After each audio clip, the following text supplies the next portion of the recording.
Rapprochez, voilà. Bon, bah, je remercie tout le monde. Les élus aussi, il y a quelques élus de l'opposition. Malheureusement, je ne vois pas d'élus de la majorité. Plus fort. Ah ben non. Voilà. Bon, alors vous savez qu'on a perdu une bataille déjà, c'est le réchauffement climatique. C'est une bataille mondiale, il y aura plus de 2%, 2 degrés d'augmentation de la température. C'est dramatique, catastrophique. Et notre bataille tout aussi importante, c'est la bataille de la biodiversité. La biodiversité, vous savez ce que c'est, hein, je ne vais pas m'étendre là-dessus, je vais essayer de faire court. D'ailleurs, vous êtes venus ici pour défendre la biodiversité, celle qui est autour du plan d'eau.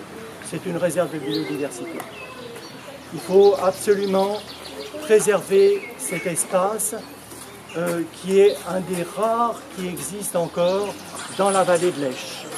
Alors, ce n'est pas vraiment une zone humide. Ce n'est pas une zone humide tout simplement parce que c'est drainé. On a drainé le terrain de foot, les terrains de foot. Oui. On a actuellement, on surélève l'endroit où il y a le parking et même le plan d'eau. Le plan d'eau, il monte et il descend. C'est une nappe phréatique. Si vous y allez actuellement, il se déverse dans l'Esch, alors que ça devrait être inondé partout autour. Bon, il ne faut pas trop critiquer, parce que pendant 40 ans, on a donné des subventions aux agriculteurs, c'est ce que je disais, pour drainer et faire plus de terrains agricoles. Par exemple, dans la vallée de l'Esch, il y a plusieurs petits ruisseaux qui sont complètement canalisés et qui servent à drainer les champs. Par exemple, le petit ruisseau qui descend de Gandicourt, il est complètement souterrain. Déjà à Gandicourt, où c'est un petit peu en entonnoir comme ça, au fond, il y a des drains pour que le champ ne soit pas trop humide. Ça passe sous la départementale. Entre la départementale et l'autoroute, il y a une réserve d'eau que les enfants connaissent bien. Mais je ne vois pas d'enfants ici. Les enfants vont pêcher les poissons rouges. Et puis ça continue, ça passe sous la voie ferrée et c'est encore souterrain. Mais si vous passez le long du chemin latéral, sans faire de bruit, que vous arrivez à Belle-Église, dans le dernier tiers, il y a un petit regard en ciment et vous entendez l'eau couler. Et ça passe encore souterrain, il y a des drains sur le grand terrain qui est entre le plan d'eau et Belle-Église. Normalement, en fond de vallée, il faudrait mettre des prairies. Des prairies pour les bœufs. Comme il y a d'ailleurs à Belle-Église autour du château. Hein, il y a des vaches, il y a des bœufs qui sont en train de paître. Voilà. Il y a un autre ruisseau, celui qui descend de Montagny-Prouvaire. Lui aussi, il est canalisé. Alors lui, c'est sous 3 mètres de profondeur. Parce qu'il passe sous l'autoroute et puis parce qu'on a remblayé. Normalement, le long d'un petit ruisseau comme ça, il y a des petites haies. Et il y a des oiseaux, et il y a des tritons, des grenouilles, etc. Ça devrait être des réserves biologiques. Donc nous, ce qu'on a comme réserve biologique ici, ça devrait être, parce que ça n'est pas, le fond de vallée autour de la rivière, et ça devrait être le plan d'eau. Bon, je m'arrête là. On va développer tout ça en marchant ensemble. On se comprend beaucoup mieux quand on marche. Parce que évidemment, le problème de la biodiversité, c'est ni de droite ni de gauche. Il y a des gens de droite, de gauche ensemble. Et sur ça, il faut se mettre d'accord. Bien entendu. Bien, alors, nous, qu'est-ce qu'on veut? L'association, qu'est-ce qu'on veut? On défend la biodiversité, on ne veut pas de cette urbanisation, ça c'est clair. Comment on va s'y prendre? Alors, parce qu'on est nombreux ici, mais pas tant que ça. On a beaucoup de soutien dans la population, même si on n'est pas nombreux ici. On a énormément de soutien dans la population. Quand on a distribué avec nos amis hier et avant-hier, on a eu un accueil chaleureux. On n'a trouvé personne d'ailleurs qui défende le projet d'urbanisation. Donc vous avez tous regardé le projet d'urbanisation, je ne vous en parle pas. Donc nous, qu'est-ce qu'on veut? Qu'est-ce qu'on peut? On veut que ce soit classé au plus zone réservée. Zone réservée, qu'est-ce que c'est? Quand on veut élargir une route, la mairie met au plus une bande de terrain au fond du jardin des gens concernés pour élargir les routes dans 10 ans. Zone réservée, ça veut dire, quand c'est zone réservée au plus, ça veut dire que vous êtes obligé de vendre à la municipalité une bande de terrain ou tout votre terrain si on veut construire un collège ou je ne sais pas quoi. Hein. Ça veut dire aussi l'inverse. Ça veut dire que la municipalité est obligée de vous acheter. Si vous vendez, sitôt que c'est mis zone réservée au plus, vous pouvez vendre à la municipalité. En général, on vend un bon prix parce que les domaines sont généreux. Autrefois, il y a 40 ans, ils étaient à l'avantage de l'État. Aujourd'hui, c'est le contraire. Donc, on demande que ce soit zone réservée. Bon, c'est pas l'avantage là du propriétaire parce qu'il voulait faire la culbute, la Cogefim, qui est la fille, la culbute sans doute plusieurs fois pour vendre ses 25 maisons, son hôtel, etc. Là, il vendra au prix du terrain agricole, au prix même d'un plan d'eau.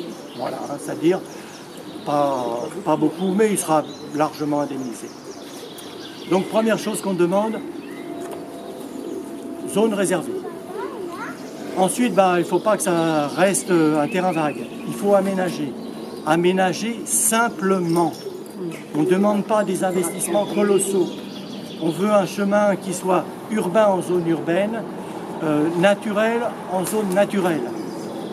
On ne veut pas de béton ni de macadam. On veut quelque chose de modeste. Surtout, on veut protéger la nature. Et on veut avoir accès à la nature sans gêner la nature. C'est-à-dire autour du plan d'eau, à l'endroit où c'est marécageux. On veut que le chemin il soit pas sur pilotis, pas comme une maison, mais au ras de l'eau, des petites planches, peut-être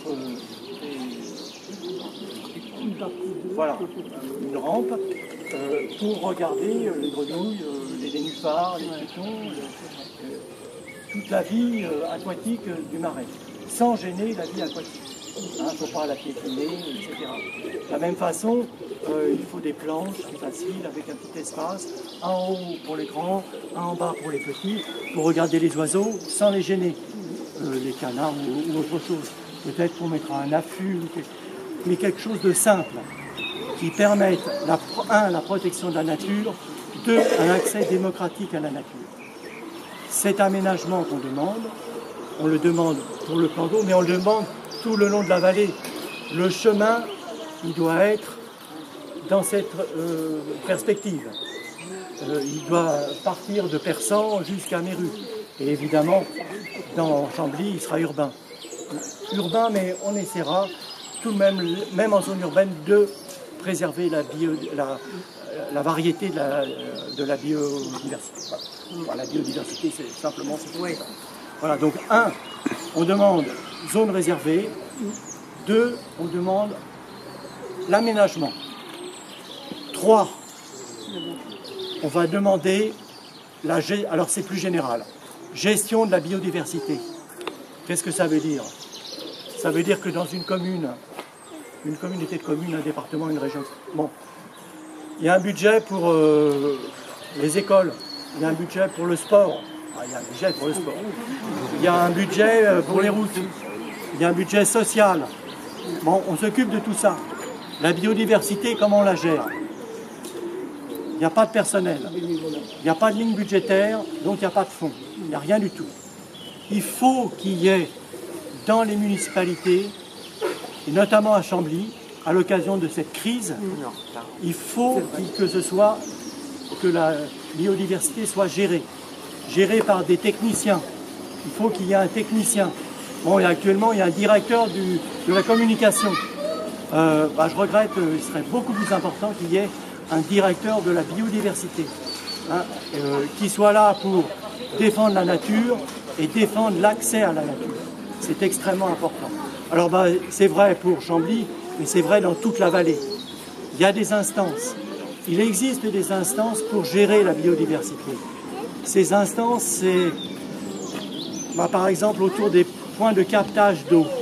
Normalement, les élus ils doivent se réunir et gérer avec les intervenants, les agriculteurs, les intrants qui sont mis autour du captage. C'est l'occasion de faire un bilan, de voir si ça augmente ou si ça descend.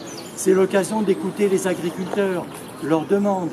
C'est l'occasion, par exemple, de voir l'influence de la production quand on baisse les intrants et puis trouver un système pour revaloriser la distribution, qu'économiquement ce soit viable.